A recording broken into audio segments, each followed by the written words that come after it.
I'm delighted then to be here with Andrea Hiott, Simon van der Els, and Anna Gyllenklev. Now, listeners to the podcast may have heard Simon on it before. Simon's an interesting person to introduce. He's become a close collaborator in the voicecraft context. He has a PhD in microbiology. He's also someone who has delved extensively in a way I've found interesting and in a way that I've come to respect into the realm of shamanic practice and working with altered states of consciousness. So I'll leave that there. There's sort of two sides. There's a real deep interest in science, and then there's, let's say, an interest in interior experiences and ways of knowing the world that don't immediately fit into at least a certain reductive way of seeing science. Now, what do we mean by science and magic and all these sorts of things? Maybe that's for another conversation, but nevertheless, it's a pleasure to welcome Simon. And Anna is also a member of the Voicecraft Network, someone who I've enjoyed collaborating with. Anna is one of her focuses is on design ontologies.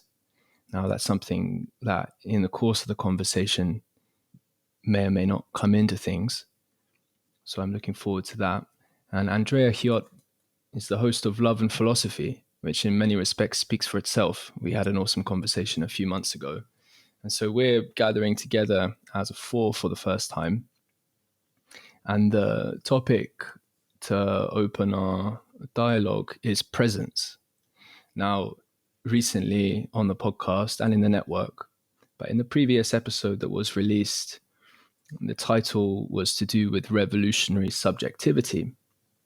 Who is, or what is, or when is, or where is the revolutionary subject today? And towards the end of that conversation, as is often the case in the context of voicecraft, part of the direction was in line with considering what it means to open up and receive reality, what it means to really attend to life, in a sense, what it means to cultivate a certain kind of presence, not for the sake of, hey man, your presence is so awesome, but for the sake of being present with what is. You know, it's a wild thing that we can close up before we're even aware of it. Dissociate, really, from reality itself, from ourselves, from any number of topics that animate cultural conversation. In a sense, we, in a mode of self-preservation, it can often begin that way, preservation of group identity, existential safety. In the moment, we can cut ourselves off, reduce what it is we are really attending to, open to receive,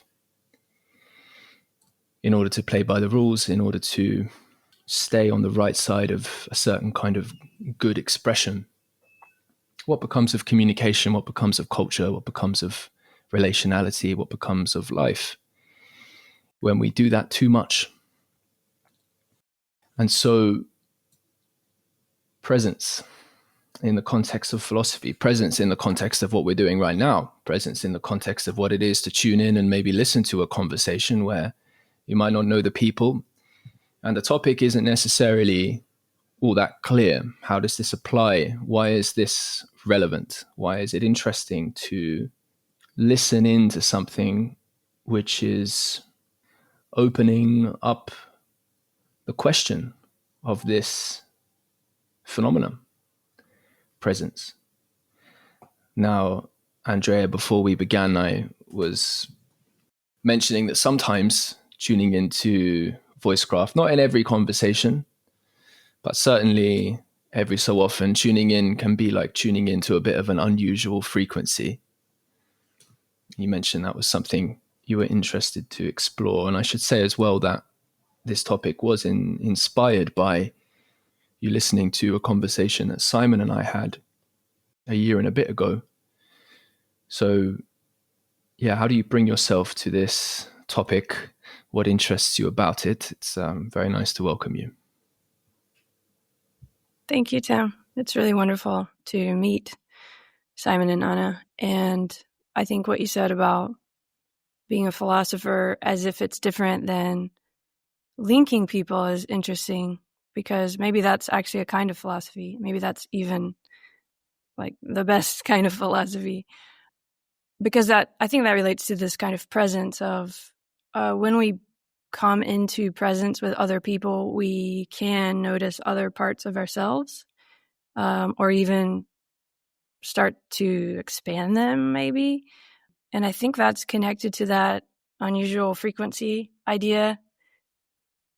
That feels really rich to me in a way that, I mean, when you said it, it just felt very rich. And I feel like it's connected to presence in the sense of like that conversation with you and Simon, where you're holding this kind of tension between self and other, holding and sharing, but also like what you're saying about what's accepted as normal and what's maybe beyond normal.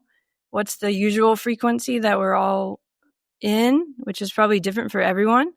And then when you come together, you find this kind of baseline, or you're sort of looking for it. What's going to be the frequency that people understand me as here?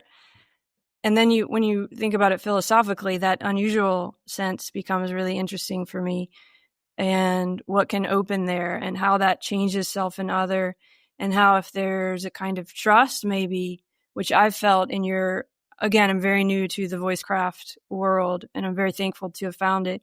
But I definitely feel you're holding, sharing, I'm not sure what the word is, but a space that feels safe, that it's okay to go into unusual frequencies.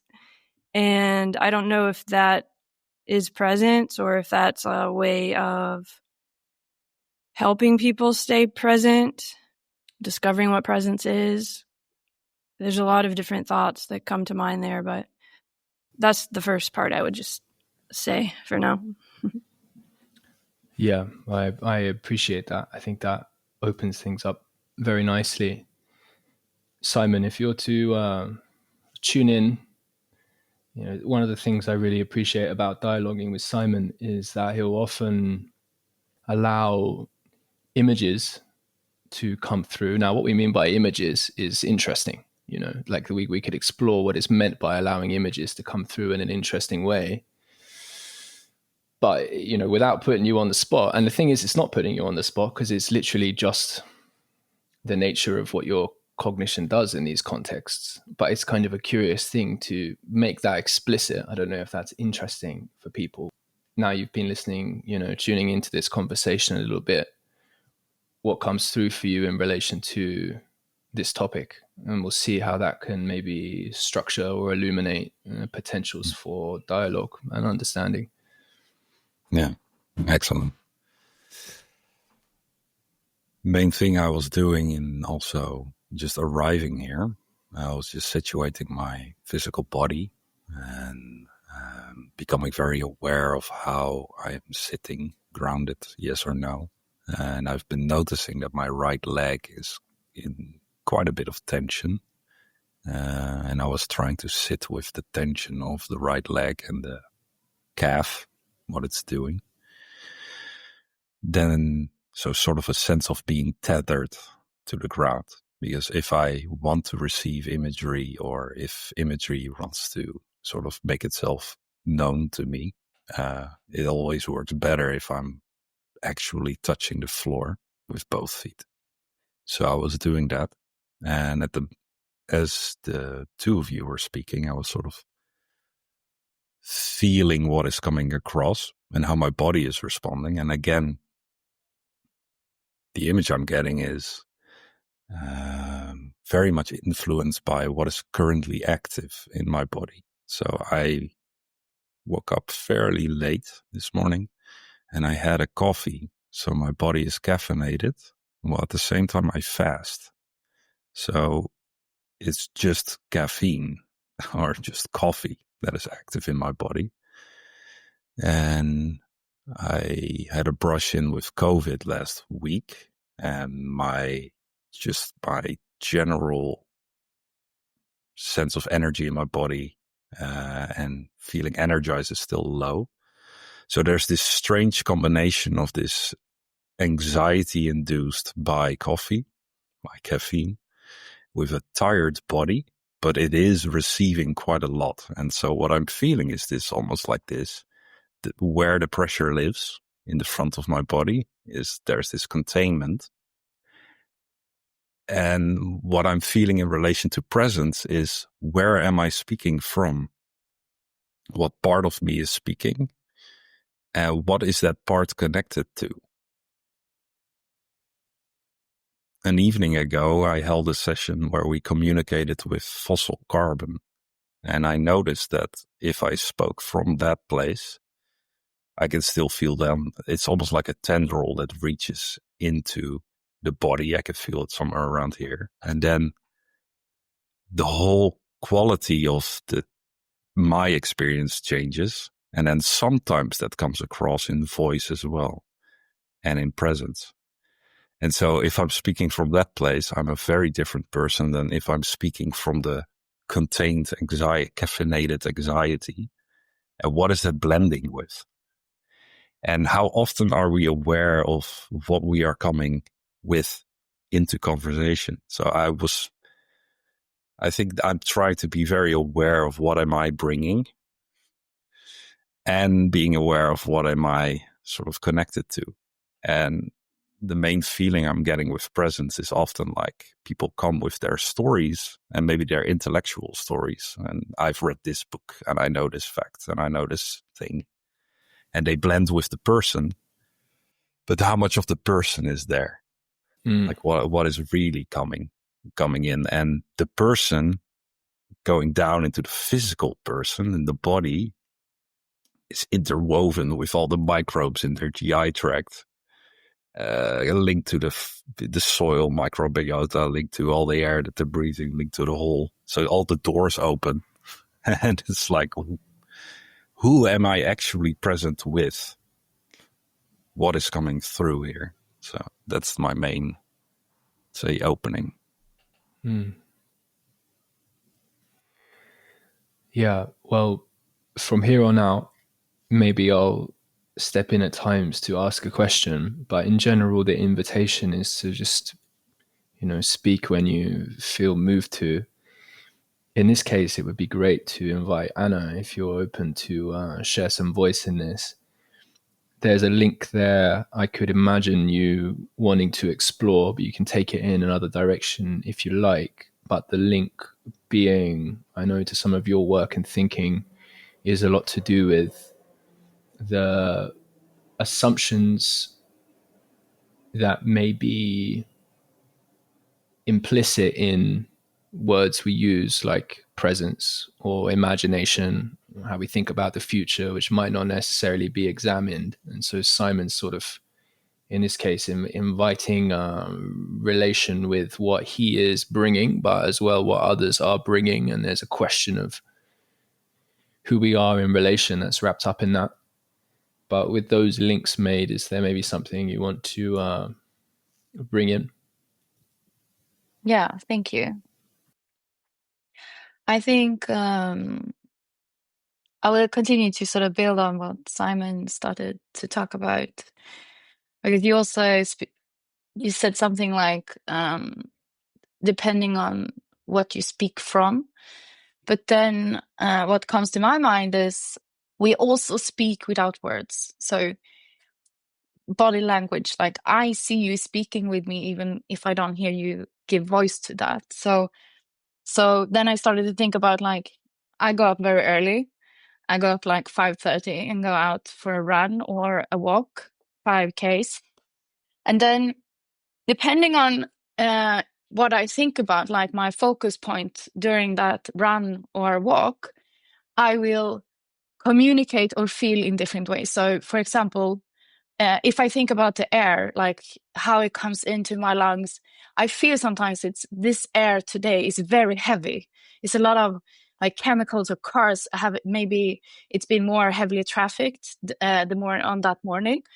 But if I think about instead the sun, then this is my focus point. So then I think about how the sun reaches my hands, or if it reaches my eyes. So I also think about like presence in relation to what we come in with, like, and the focus of our attention, maybe.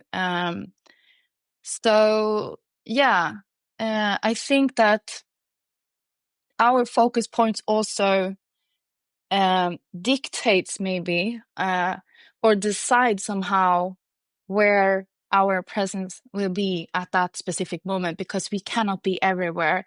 Or maybe we can be everywhere, but we were not taught maybe to hold that space, to feel all the things at the same time. So this is what I come in with. Yeah. So part of the direction there, part of the question, a very deep question that's with me, is what is at the core of Western mystery traditions? That's one of the questions. One way of approaching that is consciousness, a quality of consciousness to know, maybe to reacquaint oneself with, to attune to realize, all these different types of words, which can be helpful in pointing to a quality of being in which, in principle, backing away from it a little bit now, we can be a little bit more present with the truth of what we are in relation, the truth of what we are in relation. And so that's kind of a big jump in a way, because on the one hand, there's this sense of a bit of the activity of noticing what we can bring in with us to the endeavor of contemplating and seeking to understand what presence is, why it's relevant even to speak about.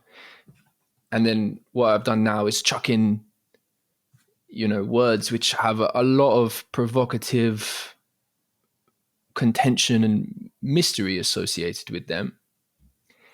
I said Western, but it could just as well be Eastern traditions, different spiritual teachings and systems in which the invitation, in many respects, the point is to cultivate a certain presence of engaging with life.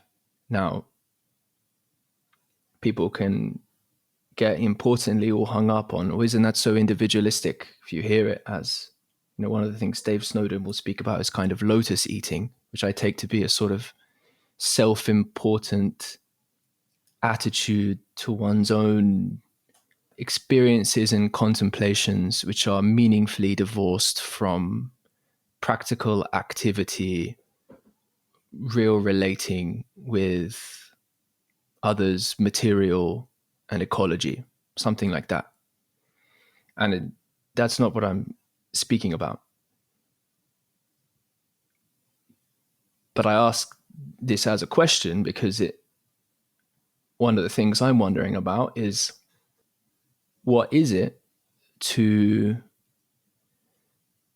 relate with collapse, dissolution, death, the kinds of things we can so easily look away from, dissociate from, for good reason often, real important reasons of self-preservation. But if there's a way rather to stay in integrity with this process of dissolution at different scales. Okay, we obviously have to contextualize this. It's very important to do so.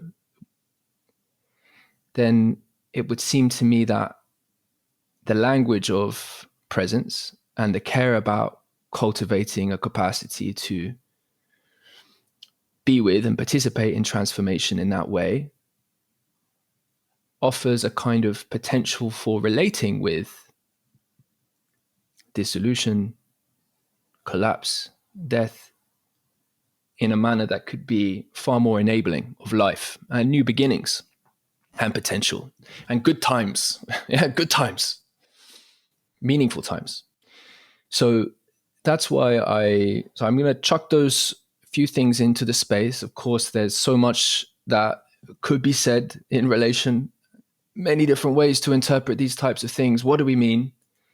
So I just invite these as, in a sense, kind of possibilities for contemplation, and see what that brings up for you guys.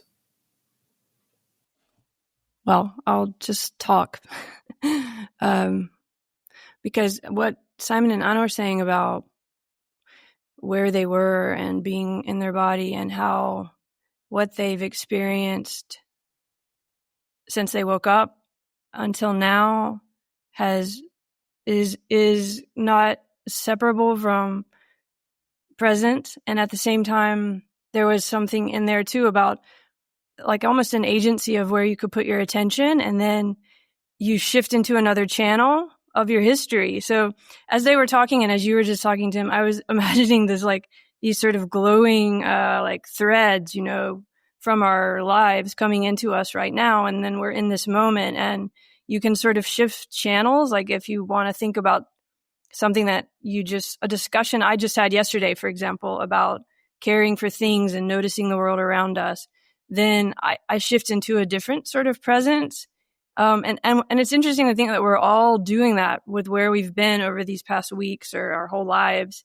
And how rich that is in the sense of like that we can bring those threads into this space here together, and maybe sometimes they align and kind of explode or maybe not, maybe just subtly sort of touch each other. Or that's kind of the vision I was having as you all were talking. And also I was having some resonance because I also had sat the way Simon said, and I had put both my feet on the ground because I felt like I needed to be a bit grounded. And then to what Anna was saying, I'm looking out the window, and as the light is changing, I'm feeling my body change. When the sun comes out, I'm feeling my body like a plant sort of going up. And then when it gets cloudy, I'm feeling more like how I felt a bit, Tim, when you brought up that more disquieting aspect of being present, because that makes me think about that feeling of the cloudiness, also what you said, and also just being present. We can sort of talk about it as mystical or mysterious in a good way in terms of all these traditions, but there's also a really difficult, disquieting aspect of why it is hard to be present and why it's hard to stay in presence. It's to Simon and Anna's points too. There's something tiring about it. There's also something that infuses. So I don't know. This is all very complicated, but that's what comes up for me. And also the idea of roles and souls was coming up. The roles we play, that was brought in a little bit versus kind of what we're feeling. I think that comes from Parker Palmer, that undivided sense of considering both those things. So that's what came up for me and everyone's expression there. I'd like to bring in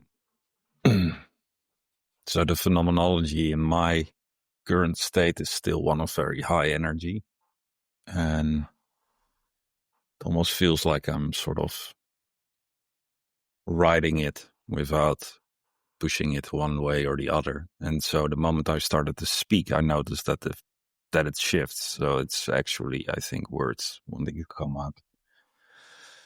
Yesterday, I was in contact in a facilitation of a workshop around the work that reconnects by Joanna Macy, which is very much focused on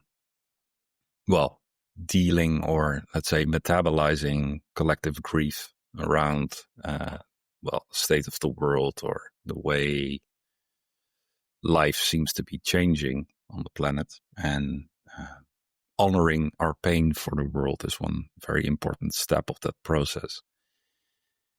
And here I think again about presence. If someone is grieving quite deeply, it is almost like a cloak that they're wearing. It is like, it's very tangible, or you can discern it in the presence. There aren't that many places where bringing intensity of that kind of negative emotion is welcome. It's almost like every time we meet together as fields or as souls, as presence, we all bring something where our attention is set on, or something that is pressing itself onto us. It's almost like, maybe the nutrients that are present in that grieving process is something that is being taught to us, and we need to pay personally attention to it. But a lot of the unfolding, I find, happens in communication, happens in dialogue, and that can be dialogue with other people. It can also be dialogue with non-human, or dialogue with aspects of the self. But more often than not, I find that strange frequencies or heavy intensities aren't too welcome in dialogue in the normal everyday spaces that we cultivate, because then you're bringing in like this pitch black ink. Maybe you are feeling some quite some darkness, and the conversation is a clear blue water, and if you inject that ink in there, it will muddy the whole thing, and it will clear at some point, and it will clear if everybody is there to hold it. But if a lot of people aren't there to hold it, or they are like, no, we don't want that color to add to our palette, you're left with that black ink. And so you have a lot of people walking around, I feel, with like these deep intensities that they don't seem to find a place to blend with. And I think culturally, historically, most likely there were a lot of places where we do that shared metabolization. And these kind of workshops are ways of doing that. But here I also want to bring in the more positive effect, or the positive note is strange frequencies, uniqueness of voice and of presence often isn't welcome as well, right? Or we feel that we're not welcome. Like bringing in one's own perspective, or let's say whatever blend someone is connected to, which makes up their role, not their soul, let's say. Often that one isn't welcome as well. And I'm very curious about, what are the different ways of interacting with that? And let's say, can you invite yourself into spaces in such a way it's not disruptive, or it's disruptive in the right sense? How to disrupt what is normal. So disrupt a normal membrane or a normal trajectory, which is predictive. My presence switches off if I sense that a place is very normalized and very predictable. Usually I retreat. I just go somewhere else. And then I'm in my own mental space, musing on whatever I want to muse with. Because I feel like maybe I'm not welcome. Well, at the same time, maybe I am welcome, and I should just disrupt a little bit more.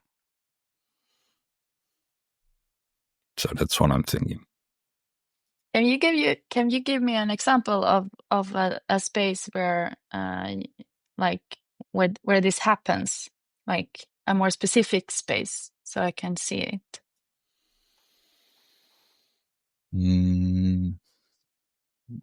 Example comes up, for instance, having a discussion on in between workshops. You're with people talking about at lunch, and there's a conversation going about how the current economical system and housing prices make it quite difficult to organize things. And there's talks about, well, what will be ways of getting around this. And noticing what the framing is like, I might want to bring in a perspective of, let's say, more global markets, or like what process are we in, or more esoteric, dropping in a perspective which would shift, let's say, the boundaries of the conversation quite a bit. And in dropping those, let's say, additional nodes in the conversation, maybe it's very disorienting for people. So you drop that in, and then it follows is a silence, or a sort of slight glazing over, or a sort of scrabbling to get back into what are we talking about, and what are we looking at? So that kind of thing. Thank you. Yeah, I see like this, like a seed planter almost, with your thoughts in these groups. This is what I see when you say that. I wanted to come back to what Andrea was speaking about. You gave us this beautiful vision and image of that we are sort of all connectors, and then connectors between memory, like something that happened me in the morning, happened Simon before this event, and then to connect it to grief. I was thinking about like grief, that we see it's on something negative. I mean, we define grief as a negative space. But it could also, I mean, it departs maybe from love. And it's a part of us. I also think in relation to memory, like if we have grief for, let's say, an unborn child, it's sort of that we are grieving something that never happened. Like we grieve the idea of how this child will come into my life and sort of be present. And same with like if I grieve my grandmother, she passed away a couple years ago, like I grieve the moment that she's not in the room, but maybe she wouldn't be in the room. I don't know. So I think like connected to what you said, Andrea, memory, that we are grieving memories and sometimes things that never happened. And I think this is just a fascinating thing that we can do this. And yeah, I just wanted to put that out in the conversation. That's beautiful, and makes me like kind of, I mean, it actually relates to what Simon was saying about Joanna Macy too, and grief, because I've always thought of that kind of work as a portal, right? Like you almost, the way she feels it, I think, the way I feel it through her is you kind of have to come into the noticing of that grief or that connection, that whether it's imaginary or memory. And this also relates to something else that is a little bit embarrassing, but when Tim was introducing me, like, oh, she's the podcast host, it always shocks me because I don't think of myself as a podcast host because I studied neuroscience, I studied memory, and that podcast came out of all of that. And just this role thing, it was funny to watch myself have that reaction because, and that relates to what you're saying about imagination and this kind of these stories we have of others or of ourselves or of our lives, and how they need to be disrupted. Like that was great that was disrupted because I became aware that I even had this story, and to Simon's point too, the example that you asked him to give, which is really beautiful. That's really interesting too, in terms of this memory, imagination, future, past, self, other, nested, weird stuff about roles and souls, because I know those situations too. And sometimes it can be that I don't feel comfortable. I don't feel like I have the knowledge to enter into those conversations. And so in a way, I could protect myself by being uninterested in it. And then in another way, it's that I've been through that in a very more Joanna Macy kind of situation, and where they're at feels so different from me that it would have to be disruptive in the way that Simon said to enter into it. So I'm just kind of, I guess what I'm trying to bring up is that there's multiplicities in all of this that can be overwhelming, but that feel really exciting in the way that you just brought it up in terms of memory and feeling and imagination, and where that is kind of where the tide is meeting the land with that. So yeah, that's beautiful. Just give me a moment to do a quick micro grieving for my introduction, and we can. Please don't. I didn't mean it like that. I more meant but just it's true. Ego is a funny it's creature, true. You know. Yeah, but it's interesting. I've basically avoided doing introductions in like at least 60 to 70% of the conversations, right? So this was me going, it probably is helpful to give people a sense of orientation as they enter. But the reason, of course, is that I don't like doing it is because the mode of introducing in the formal way isn't what I spend any of my time, it's not something it's like it sources from a different place. It's like setting up the tech before an event or something. It's a different mode, because I've had so many hours of conversation with Simon, I can draw from a place where it's more an embodied part of my understanding, in a sense. Because if anybody asks me, if people learn I have a podcast, I'm like, I have a podcast, but it's like almost everyone has a podcast, a podcast, you could just, what even is that? It's a wild thing to identify with. So I'll try and avoid being too polite, but I will say that I wouldn't invite someone into a conversation with the intention to share it publicly who had a channel called Love and Philosophy if they were bullshit, because those are two of the most beautiful words for me in the language. So there's a sense in which just naming that maybe, it's like, it's probably, from my perspective, it's probably harder to be a good podcast host for Love and Philosophy than it is to be a neuroscientist. Maybe neuroscientists might disagree, and maybe that's a polemical thing to say, but you know what I mean. So I don't want to lose some of the threads here, but it is curious the way that we, how we It's wonderful. name ourselves. It's wonderfully disruptive in exactly that strange frequency way that I'm talking about. And honestly, I actually think, to talk to that nestedness of what Simon and Anna brought up, I'm more uncomfortable thinking of myself as a podcast host because I didn't train in it.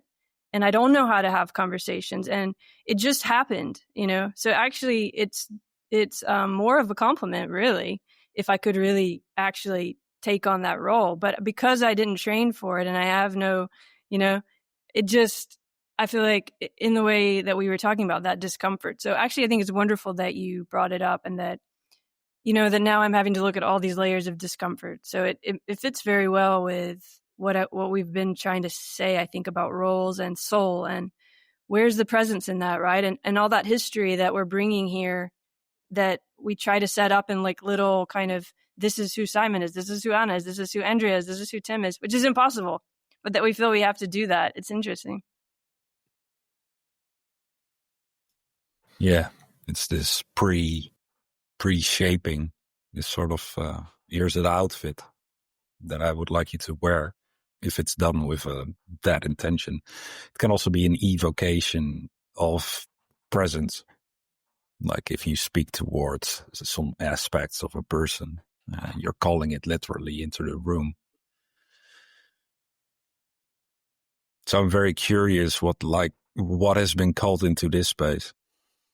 And if I'm feeling into that, like what is the images coming up? And as Andrea, as you were mentioning, like being in contact with layers of discomfort. I'm really picturing it like strata of past experiences where the ego has tied uncomfortable emotions to, where you have your roots in, which is part of you. And it's like, okay, that's being talked to, and that's maybe more difficult to metabolize or to bring forward. Also, because I think in general, vulnerable conversation is often like we show ourselves as in not perfect, or these are things of myself that I should shield from others so that they're not aware, because if I present weakness, then that makes me vulnerable to potential, I don't know, attack. I don't know how that works. Well, actually, I think those threats are super interesting because those are the ones that are hidden most often. And so there's probably some very interesting and valuable things in those hidden corners of the soil where we have our being in. And what happens if we give words to that? Because in those grieving circles, for instance, it's often the people surprise me the most who are before that the most, let's say, put together. And if the space is signaled clear enough that there is actually space to step into the reality of grieving, then there can be like an opening of emotion within 5 seconds. And then someone just drops fully. And my co-facilitator, she also said, she often puts my attention to this, is like when you're in the middle of that, you feel, wow, now everybody has arrived, or everybody is here, because those hidden depths are being spoken from. And I think to be human right now, if I want to pull it to that skill, I think we are in some thick waters currently. The human is being really asked to metabolize some heavy things built up from the past, literally brought into the future. Like this is stuck with me, like all the fossil carbon that is being burned and then released in the atmosphere. That is also death from millions of years back, compressed death that wasn't mixed in the atmosphere or in the biosphere at all for millions of years. And that is being just erupted out. And we wear it. We wear the products of it. We eat it. So we're completely inundated with it. And I don't watch the news because if I watch the news with an open heart, it's way too disruptive for me, for holding a sense of integrity of like, what do I need to do during the day? I have to shut out so many things to sort of keep oriented towards like what is a livable existence. And so dealing with a very high openness and at the same time needing to close but not wanting to close and feeling everything. So I think it's highly valuable to step into spaces where actually those hidden depths are welcomed and that everybody's sitting with I'm curious what comes forward. And mainly because it's very true. It's so real when you're in a space like that. And for me, I crave that realness. I think something that popped up for me when you were speaking, Andrea, was this rawness, something very beautiful that you were explaining for us, how you reacted. I really liked that. I thought it was beautiful, but also very raw and maybe without filters. But you also sort of already analyzed it before it came out, because you said this is quite embarrassing. So you had already analyzed this event. So I thought that also was interesting. But then I thought it was interesting that Tim also came in and wanted to, and I was sort of screaming in my head, "Don't bend to her ego, Tim." Like I had like a conversation in my head looking at you too. and like he is explaining he don't like it, and it was just a very fascinating like scenery for me. And I think it is sort of connected to this grief Simon mentioned before, like, and this heavy feeling maybe that you notice it and you analyze it, but then maybe we are not so used to, like, we want to get away from it. Usually we run or hide or freeze or whatever, but we are not taught how to hold it or share it. So this is also why I thought it was like just a beautiful scenery for presence. So thank you for sharing it. Yeah, that discomfort is it's like there's all these layers, right? Because I'd analyzed it, I didn't know I'd analyzed it. Now you just showed me that I had analyzed it. That's a really fascinating, strange, uncomfortable process, right? And also to just sort of, that's why I like what Tim does, where you can just talk and you can feel safe enough to just talk, even if you kind of, you know, you're bumbling. I'm bumbling a bit, but at the same time, yeah, it's coming from all those strains that we were talking about, all those layers that are feeding into me, and it's helping me see it for myself in a new way. So yeah, thanks for bringing that up. Yeah, so one image that's with me looks like bumbling around something important, and the other one looks like bumbling away into insignificance. You know, and the bumbling around something important, you can maybe get, if you're watching it, you can maybe get frustrated. You know what I mean? Be careful of that thing, but there's at least a sense in which there's something real that is drawing a care of attention. Right now, we can do a little bit better than bumble, and I'm saying that, you know.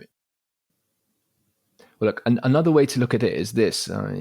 Earlier on in the year, at the beginning of the year, there was a few of us in the network, too many to name, reflecting on some of the challenges about the way this kind of conversation can be received.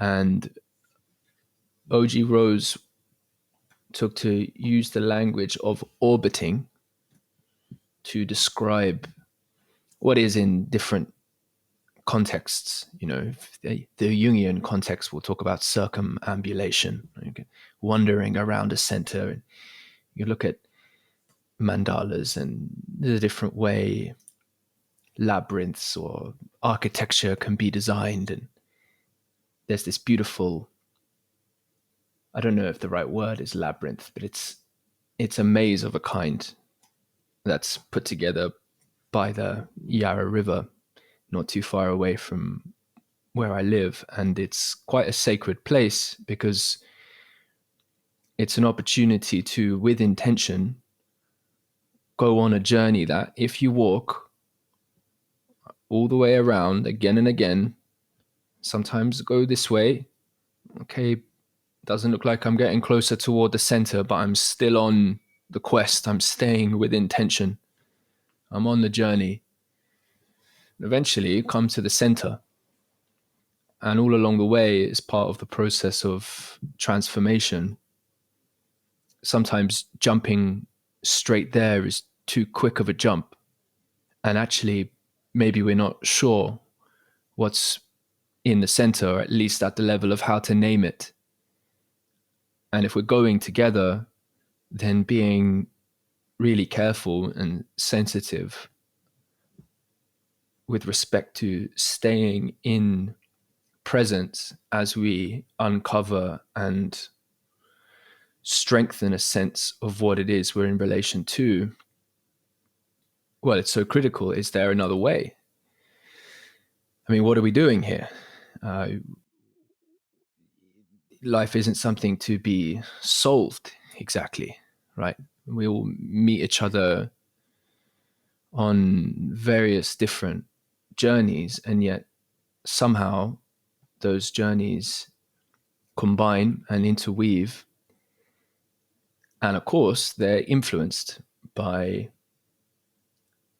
many of the same constraints in some fundamental sense. Obviously, the deepest constraints naturally influence us all, whether you want to talk about physics, metaphysics, these sorts of things, biology, bodies, but also economics and capital and power and status and politics and opportunity,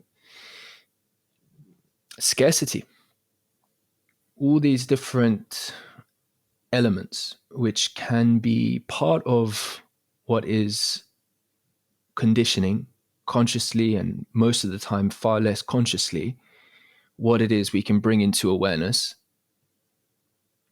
even when they are so unbelievably critical to understanding just what it is we're doing and what we might want to do in a valuable way. Or value we might want to realize, what love we might want to express, even the good that we might want to bring. So I'll just say one more thing, because I want to point to what I'm wanting to bring in and make present is the place for the question really about what can constitute a place for, a place in time for, to bring in some of the subject of the last podcast that was released, the revolutionary subject today, which in some respect is the cultivation of the kind of, it's not just this, but at one level, it expresses a kind of political subjectivity, a political consciousness, something that can bind, something that can bind in relation to a coherent orientation about regarding, fundamental directions for a people, for culture. And what it is to cultivate the kind of subjectivity that can share in the kind of identity which is meaningfully beyond the entrapments of the polarizing, reducing, effacing ideologies of our time, is very important. It's not to be realized only through conversation of this kind. I'm not making that case for a moment at all. For those listening who would like a perspective which really looks at the designing for granularity and interaction with a whole lot of this affect held in question and tension, I invite you to listen to the podcast with Dave Snowden. I really appreciate his thinking. All of that is something which I think is incredibly important. I don't want to be misunderstood with respect to what I'm advocating for beyond anything else. But I am pointing to the phenomenological, psychological, social, affect, momentum, energy, dynamics, which consistently bring us to close understanding, to close off from relation, and in that same process of premature closing, consign us to the repetition of patterns of being and activity in the world, which are inherently alienating, and in some profound way violating of love, of life. So that's massive, right? That's a massive thing to say. But what a thing to invite into presence. Who wants to be in presence with that? As Simon's pointing to as well, as we're all sort of pointing to, what does it ask of us? And I wonder about that. Yeah. Lovely. I'd like to paint an image of sort of the picture that I'm getting. I'm enamored with the work of Vanessa Andreotti. Maybe I'm pronouncing that wrong, but the sort of composting modernity. I'm getting the image of like being as individuals, being individual cells that can be called into organization, into organization. So called into different forms in which you then become an aspect of those. And we are organized in many different organs at the same time. And ideologies are such organisms that we can be part of and working for, or institutions we can also think about. Then I was thinking about the strange frequency that the revolutionary subject probably brings. And I was thinking about fungi, about fungus that lives in the soil forests. And fungus, they have interesting capabilities, right? They're very good at decomposition. So if there is a composition, a organization of matter, they eject enzymes. Fungi are, if you look at the different kingdoms on the planet, I think fungi are the most crazy biochemical engineers that we have. So the most strange enzymes and capabilities come from fungi. And they digest outside of their body. So they exude enzymes to structures around them to decompose, to take up whatever was in composition, to substitute their own molecules, to take it up, or it becomes available to other organisms around them. So in the byproduct of their decomposing, these molecules become bioavailable to other organisms as well. But it's happening outside of their body. And I'm thinking about presence and strange frequency is like if one is in tune with one's own unique flavor, frequency, and whatever is and in tune with what compositions are you in contact with? What is really up close? What are you close with? What kind of enzymes, what kind of words, what kind of presence are you exuding outwards? And how do they interact with the compositions around you? Because fungi also, different types of fungi also have this function of interpenetrating into other organisms and being able to share nutrients directly in. And so in a sense, they are very much communicators with different types of functions. And I think that the radical subject or the revolutionary subject is being called to perform similar kind of roles. So in the connecting different nodes, different individuals, different institutions, new compositions, but also decomposing structures that are either already dying or already dead, like dead wood. Dead wood keeping something that is still minimally living up, right? At some point, the thing has to be decomposed in order to make available all that is there.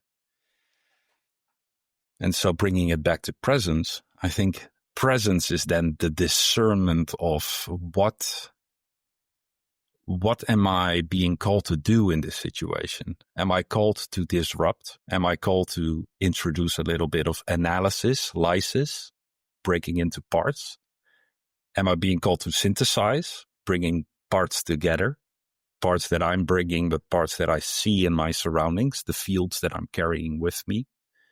And what way do I use my presence, my word, to combine this and also to make it, to communicate it, to make it common, to make it available for others. And in that sense, I think podcasting is very interesting. So it's not only, of course, what you said, Tim, indeed, just the speaking, but it is assembly of sorts. It is an assembly to speaking and making new compositions and making bioavailable certain ways of being, sensing, and seeing. And it can also be highly analytic in a sense of like, oh, I never thought of it that way before. And now something in me is degrading, as in it's breaking down. In that breaking down, something becomes available again. So staying with the discomfort, I think the discomfort is most likely often the ego dying at some place. It's often a crack opening or something dissolving, and that is uncomfortable. But if we can stay present with that uncomfortability or with that uncomfortableness, what becomes available once more? And so, yeah, so it's really in the, I think there's what presence can really do is being really directed with one's word and with the essence of what that word is doing. I'm way overstimulated with possible things that I want to say. So, but the compost, that was beautiful. And that feels like this conversation in a way, that image that you just gave. So I don't even want to try to touch it. I just want to let it be there. However, also the composting, you were talking about Vanessa and I can't say her last name right either. But anyway, this idea of composting modernity, but I think it's also hospicing modernity. And that feels very interesting in terms of the harder stuff we were bringing in earlier too, because that image is both. And it depends on where self and other is that you put that. And then to Tim's, I haven't explored the revolutionary subject yet, but just thinking about what you said about orbiting and what you just described, Simon, this circling that's never, like spiraling, that's never exactly coming back to where it started. I was thinking of that quote of almost a kind of presence, that T.S. Eliot, where you come back to where you started and you know it for the first time. That feels like almost could be present. And thinking of that in what Simon just said, and also the orbiting, and also revolution, like a revolution and the revolutionary subject, those things were coming for me. And also Anna, I was thinking about her work with the ontological design, and what Simon said about agency, or he didn't say it as agency, but like you said, like where's my place in this presencing? And that brings in what Anna pointed out to me about me kind of analyzing. And that's a weird tension to think about. And I was thinking about Anna's work with design or even control, and these ideas of noticing that are part of that, and how, I just leave that there because that has to do with conversations and podcasting, but it also has to do with all the other stuff. Just, I'm not sure about what that tension is, but it feels like rich, and I just wanted to bring it in. That's awesome, Andrea. Really awesome. Anna, curious what you were hearing, if there's anything you'd like to bring in. Yeah, I mean, I see. So when Simon started to speak, I saw, like, you were speaking about fungi, but I saw humans. So like you said, like, that it's going to be less complicated. I'm going to try to mirror what you said. So please pitch in if I'm not really getting it right. But that the fungi takes up what's available, but the fungi can take up what's available in relation to the sort of construction of the fungi and what is needed or not. This is what I see. And then in relation to take up what is needed, I saw like 10 people, and then they were in a room and they were holding a dialogue or conversation. And let's say that the dialogue or conversation is 1.5 hours. And then I saw like that the structure, internal structure that these humans have, they will pick up different parts of the dialogue. So in that sense, the internal structure also sort of dictates what maybe not needed, but what is attracted to us at that moment. And I feel there was something in that scene that was very interested for at least me. But also in relation to what Andrea said, like in designing ontologies is so much about control and collapse, but also about nourishing and damaging relationships. So how do we design them, and how do we actually design loving structures, and how do we even decide what is loving for whom, and who is participating in those relationships and structures. So yeah, this is just a lot that I bring into the plate, but that makes me really excited. Maybe that is another topic, designing loving structures. Yeah, well, I love that as a topic. How challenging to really be in presence with that, though. Do you know what I mean? You don't just get to bullshit when it comes to love, right? So part of the challenge is, okay, I don't know if it's there, but I don't know if it's, I want to see if I can just stretch to a particular point. It's to do with subtle ways that dynamics of fear and control propagate. It's more than fear control. It's fear control, and the most existentially heartbreaking thing, it's that it's also sort of preservation and a certain kind of localized care that faces a really difficult task of doing otherwise than resubjugating itself, than continuing to subjugate itself to the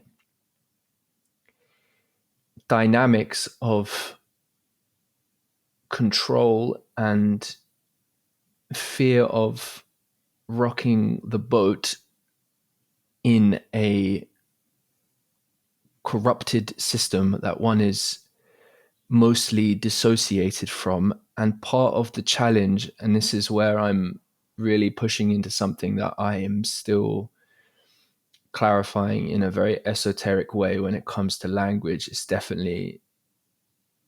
residing in a place of intuition and feeling in terms of how I'm remaining in presence with it. So I'll try and be brief and just point to a situation when a certain integrity of self or interior structure has been, well, infected or, in a sense, violated. And the contexts for bringing the truth of that to presence are insufficient and oftentimes unaware of the level at which to address that. I had to slow down so much there that must be very difficult to stay with. I appreciate that. I appreciate the opportunity to sort of speak this through. What I'm sort of working with is different layers of membrane that are influencing how we can think about the design of ontology, let's say. How much when I'm talking about subjugation, it's in a sense subjugation to perpetuating the maintenance of a design that we can define in some important way as it's I'm being obviously very lucid, not loving. I'm saying that. Please, like, I'm asking people listening, like, hear the, in a sense, playfulness with that, rather than using that in a way that's wanting to impose, and yet is wanting to reach for, again, something very significant. It's just so remarkable how, and this is something I'll often bring up in different podcasts, but it's so remarkable how massive populations of people can orient themselves towards like atrocious violence. Like, it's always like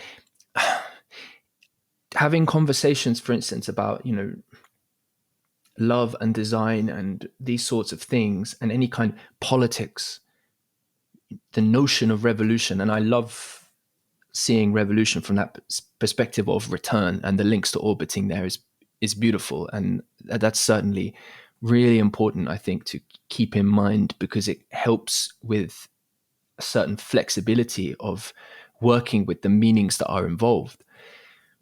But for the most part, the world knows revolution as like extremely violent, bloody affairs of a profound kind of, catalytic reactivity almost. And it seems important to me to keep open the question of what mode of, how can we design for interaction, yes, but also how can we understand the qualitative aspects of what it is to relate with each other, so as to hold open the kind of presence and support, in a sense, an inoculation against the coercive programming at the level of system, but also at the level of psychology, symbol, affect, frequency, that catalyzes people, catalyzes consciousness into a kind of subjugated, primitive violence, these types of things, just ballistic type behavior. It seems important to hold open that question of, so anyway, I'll stop there because I just recapitulate. There's a few things there, but I'll try to be brief because an image just resurfaced as you were speaking, as well as something that Andrea was pointing to earlier with the revolution. That is it's a orbiting revolution. I got this image, and then I was thinking about labyrinth and a non-linear journey or non-direct journey to a center. We are a myriad, we are a multitude of the past, of all these imprints of other humans that live within us, all the other souls that have animated the molecules that compose us, all the other roles. Those are the ancestors living. And there are many suppressed ancestors, many roles that have only been active in certain ways of accepted space within civilization. So what happens in revolution is a rupture of those that have been suppressed for very long. And that is not just the individual and in the temporal, in that moment, that person has done. That is a built up pressure going way back to other aspects of the human that weren't, that didn't have a place, a functioning place within the ecology of civilization, in an ecological niche, let's say. They weren't fed. So in the revolution, there's this burst. The image I'm getting is one of orbit, and you're orbiting a center. And imagine that you're orbiting it as a cloud, as a multitude. And as you're wanting to approach, let's say, the center, you cannot do it in one go, because do it in one go, maybe under the pressure, a lot of the ones that you bring with you collapse under the pressure too fast. others maybe harden, are pulled into being because of the pressure. So they become more realized, they become more real. But it's the journey. It's both a journey of birthing, it's a journey of compressing, of bringing together and hardening. So something that wants to become more real. And it's also the journey, I think, of collapsing structures that are too thin, in bringing them to the center. And maybe it's the continuous orbiting is getting closer to the center and allowing things to become more real, compressed, sturdy, and allowing things to collapse. And that is a continuous process of in, out. But if the revolution is too slow, and let's say we orbit very far away, if we are very far away from the center, there might be a lot of structures that wouldn't stand any pressure, actually. And if we return to the center, they start to crumble anyway. And so too are things that have been sort of led in a diaspora all the way out, that are way too diffuse, and that under this return are being called more into being. And maybe we're so far, if you're very far away from the center, maybe let's call it light. So any return to the light will start revealing these kind of things rapidly, and revealing to those who haven't discerned them at all. So then there is a lot of fear, but we all carry these multitudes, and we are all an expression of these multitudes, and we presence them. So what happens if to it's the same as when I started the conversation, like I'm holding the pressure of a caffeinated body, which is firing at this kind of energy. So this trying energy, and it demands presence to just sit still and sit with that. If we're not trained, if we're not aware, we will get overruled by that multitude that we carry. We will be overwhelmed by collapsing structures and by people's coming into being, roles that come into being. And so putting it on the large scale, I think we are in a process of that apocalypse, as the classical term, like the unveiling, like the revealing, the return to center. And well, many things are falling apart and many things are coming into being, and that is chaotic. And yeah, how to ride that is probably also the question for the revolutionary subject. Can one be present within that, within oneself? Like, what is collapsing within me and what is coming into being? Okay, I can try. I have also so many things now that I would like to say. I don't even know how to package it. So, but I would like to start. You said something, Tim, about maintenance of design. And that made me think that it is the design in itself that is enabling the structure. So it's supporting the conditioning. So the being or the behavior that the human has or is enabled in that space. So back to like maintenance of design, like when we design today, like the usual way is we design it and then it's done.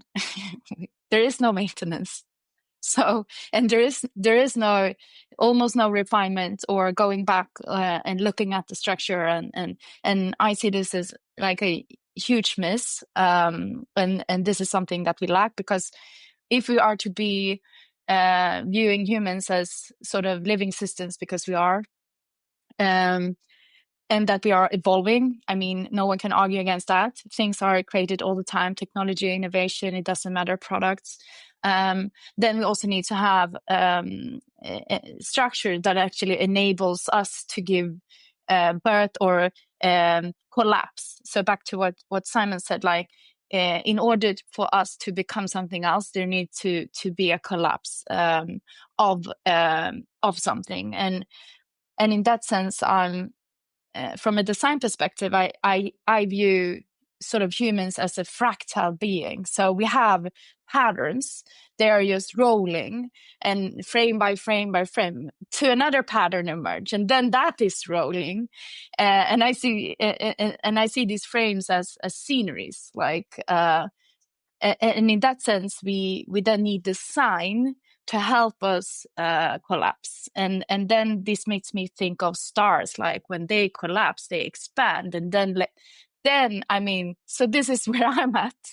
Sorry for a very, but I can't package it any other way. I just have to explain why I'm laughing, because literally when you said fractal, I was writing fractal on my paper, and then also I was writing constellation, and you were talking about that.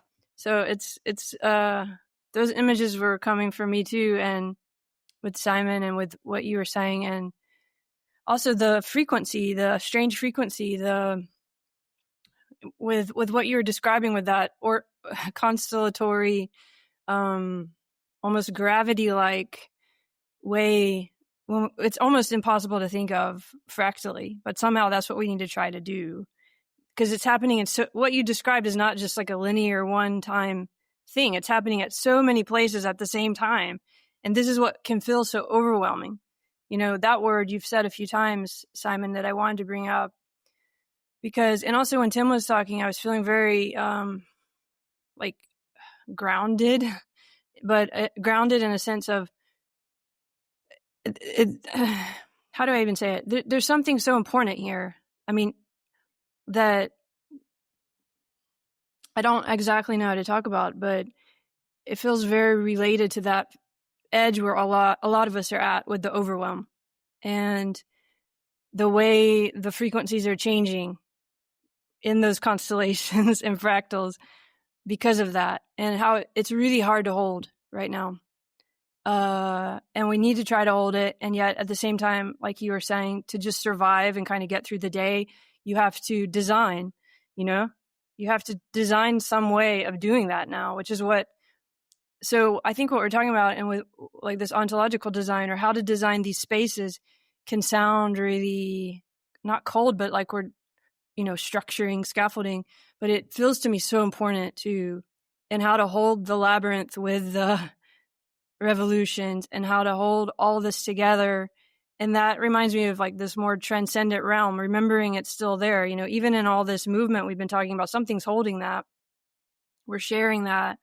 And maybe that's what love could be thought of as, so that instead of designing like love, you're designing to maybe remember it or imagine it in the way we brought up at the beginning, something like that. That's kind of what came to me. It feels like this is an important interaction, the design, thinking about it in that way, and also these images that have been brought in, and also the emotion that you just brought in, Tim, really, the kind of where you went, where it felt hard, I guess. Yeah. That was brilliant from everyone. Really, just a gift to listen to. I noticed that I haven't explicitly reflected back as much as I might have, and so just know that really appreciated so much of what was present there. Anna, in bringing up the notion of fractal, one of the ways I was writing about that today was fractal as distinct from fracture. And there's a sense that in what I was attempting to articulate before as in the context of let's just call it a violated membrane, to which dissociation is a survival strategy, there's a sense in which there is the possibility for a fracturing of psyche, but fracturing really here can be understood as well as a breaking apart in an effacing way of relationality, in this case a certain kind of intra-relationality of the psyche. But even then, of course, we are speaking about something as a collective dynamic too, certainly when we speak about culture ecology as such, right? And in the context of design, one of the things I remember during the first few months of COVID, I tuned in to a broadcast that Forrest Landry was a part of, who's a philosopher who, regular listeners of the show know that I have a lot of respect for, and has been on many occasions. And he had a few minutes spot to speak, and the question was asking him, is there anything you can offer us in this time? Like, what can you share with us? To this group that was wanting to gather and they had high ideals. Let's just put it like that. And the dynamic that he spoke to was of, in effect, the kind of business models associated with, something like entrapment. So it's the honeypot strategy, whether it's come belong to the Apple ecosystem and then you can never get out. You can never get out of the maze. You'll never find your way to the center of the labyrinth, in a sense. It's not a labyrinth in the respect that the design is to support that journey toward the kind of, the image I'm getting is not, it's not the center because it's the final fixed complete center. It's something of, whether it enables a reorientation for the journey back.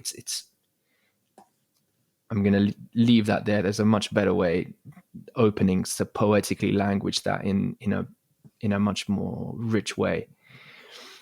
But sort of honeypotting, entangling, entrapping really, and then extracting. And this is maybe a basic point, but thinking about, love and construction and design, could look at how not to fracture relationality, right? Alienate people from the contexts in which they are in potential for mutual support and care for each other, ensnaring them in solutions from which they can never escape, become addicted to, which in so doing as well also effaces the relationality that was there previously. Now, people could look and say, well, they're just some of the basic logics of the worst forms of a certain kind of colonialization or something like this. There's part of me which is concerned about I think the potential for relational fracturing that the discourse of, colonial studies as such may be engaging in without necessarily intending to. Now, that's obviously a big provocation to make and is something, worthy of maybe proper relating in other conversations. But in there is, at least in the context of the evolution of novel metamediums, which we can think about, the internet, writing, language, various forms of technology, maybe AI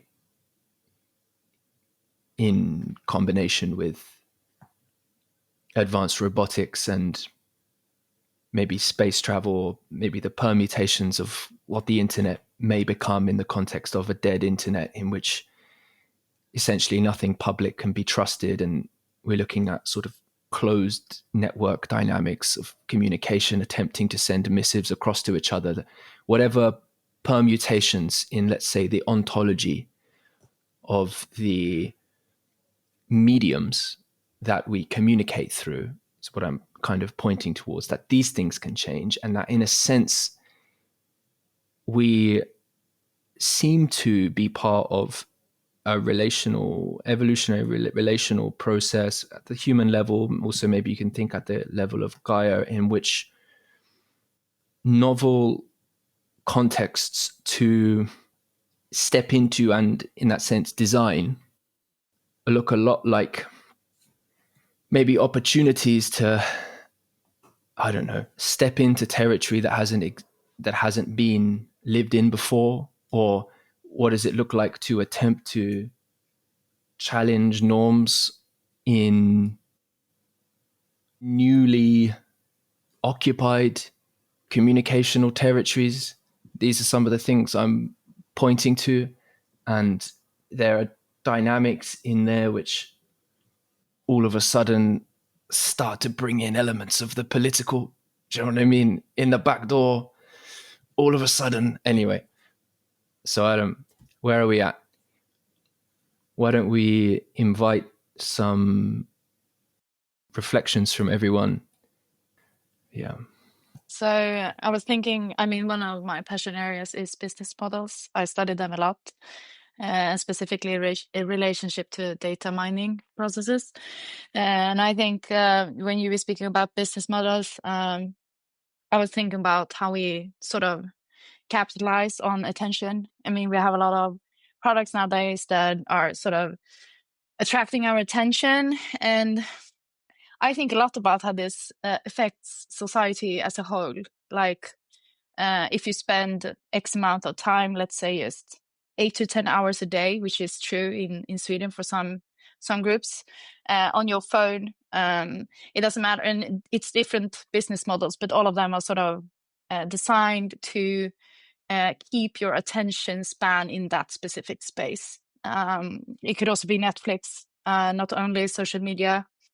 But I think in relation then to sort of to wrap it up, I think about is presence, like how is presence related to attention? Like, because in the beginning we also spoke about attention. Simon mentioned his morning attention, like where his focus are, and I also spoke about attention. So I think also that I'm landing somewhere in that question: is presence directly connected to attention? Is it attention? And that's what I'm bringing with me from today. Thank you. Thank you. I think there's two things that come up. The maybe trying to flip it a little bit too, because what you just said made me think maybe some of this disruption or these disruptive frequencies that are making us so overwhelming, or are overwhelming us. Perhaps there's a way that disruption will shift a bit what you just described, Anna. Maybe we have, in a very optimistic way, maybe we can redesign or reimagine or remember some of those spaces. That comes up.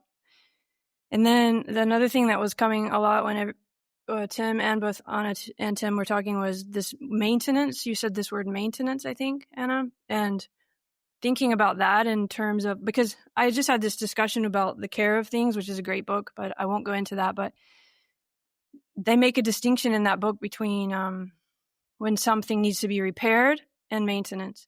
So, often, like Anna said, you design things and then nobody thinks about it till it breaks, and then you have to repair it. And maybe, you can think of this at all levels of society too. With objects, it's beautiful, but, it's all layered in with all we were talking about. But then, maintenance is going on all the time and most people don't notice it. There's a few people who are maintaining the streets or maintaining the signs of the subway or maintaining whatever in any layer. And that maintenance maybe is where the love and the care could be designed differently, or maybe our attention to that could be helped through design. That was sort of coming up, thinking of that as an aspect of care, which can seem a little bit mundane, but is actually really potent, I think. And maybe relates to what conversations can do too, where you can seem like, it's just a podcast or whatever, but then something something in that care and that maintenance and that time, is changing something and relating to these bigger issues. So that's what comes to mind for me at the end here, and also just gratitude to all of you, of course. Yeah, in the view of time, I'll zoom in on one of the things that's still alive with me, and grateful and thankful for what you all shared, and also now in closing. I got a bit sort of the word fracture stuck with me, and the fracture into multitudes, knowing that we contain multitudes and we are multitudes. And fracture you can also see as a diversification or a breaking off, and then as a means of dealing with complexity. That specialization occurs in that fracture, like one part splits off from the other, and then one part will start evolving in a certain way as to what surroundings are they in. Then I was thinking about these honeypots and these ways of capturing attention, and it's like, what attention are they capturing? What aspects of ourselves are being captured in the different structures that are designed around us? And I think we can also see civilization as a structure that captures. I don't want to use it too negatively as a term, but domestication comes up. And domestication is a process of shaping through design, because there is often a desired outcome in a domestication process. And in that sense, it's the domestication of the human. And what I've been feeling in this overwhelm and in these last years of having like a very unclear sense of what aspects of me are being captured or are being repressed, and through that repression are surging, actually are coming up more and more. It's like the caged tiger. At a certain moment it will maul one of its caretakers, or it will find a way to jump out and then just go out in a flurry, let's say, because it gets annoyed. It becomes more and more energized in a sense. So I'm very curious about what parts of us are being lulled to sleep by design, and what parts of us are being called awake, maybe by design, maybe by implicit design, maybe by explicit design. And how is the multitude that we contain, how is that being wholed? How is that being made whole, as in being made a people? Once more, a people with like a capital. Like, can we house a people within us and bring all these different aspects to bear? Because I feel that the overwhelm drops in the moment that we can start holding these tensions between the paradoxes once more, between all the aspects that we carry within us and all the ties to memory and to history that we have. And I feel that is the process of becoming a person or becoming a human. And that is for me, being called forth. And then I can also trust the lethargy and the heaviness and the overwhelm. It's like, it's a heavy process of coming back to the center, and things are being called into presence and becoming more dense. And what is being forged there? And I think, again, presence is the thing that can vitalize and hold the multitude. And it's been becoming capable of holding and integrating the multitude, that the new organism, new gestalt, new total thing will arrive.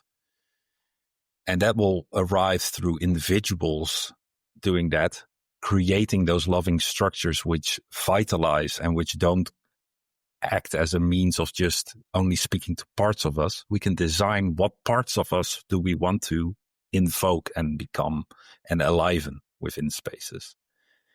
Instead of these places, these honeypots, which are designed to seduce and to sedate. Which parts are called into presence to be sedated, right? It's like how they call it, that's a libidinal, right? It's the bread and games. It's calling in the revolutionary energy and sedating it.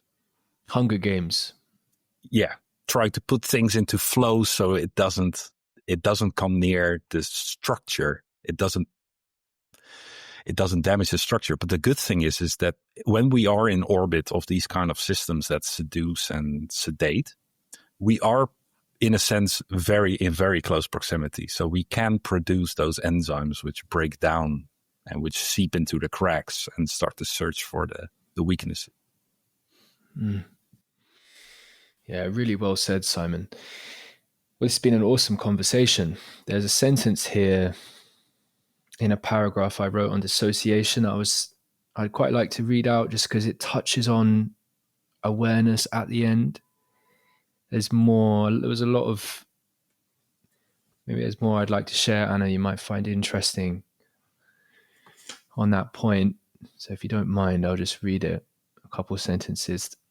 I've left out, I'm not going to read the first part out because it's a little bit too esoteric and maybe not the best to bring in at the end of this, but this dissociation of identity from the relational context has effectively created a boundary, but a boundary which has a significant trade-off that bears great challenge to the cultivation of what would otherwise be considered an integrity of psychic formation in a more loving context.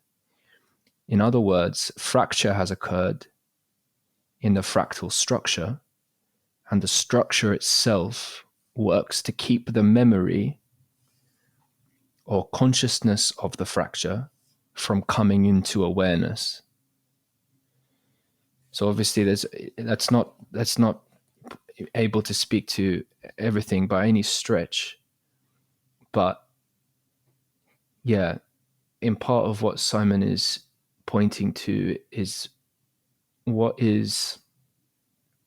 how design can influence the possibility of, in a sense, awareness of connection as well as the awareness that connects, from being welcome in presence, something like that, from being present, for constituting or activating in presence.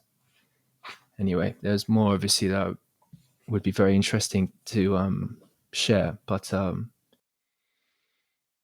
well, I didn't do the thing which I said I was going to try and do. I did the thing which was just absolutely enjoy the opportunity to really just drop in together. And I feel it's been very generative and I'm very grateful for it. So thank you all for sharing your time and energy.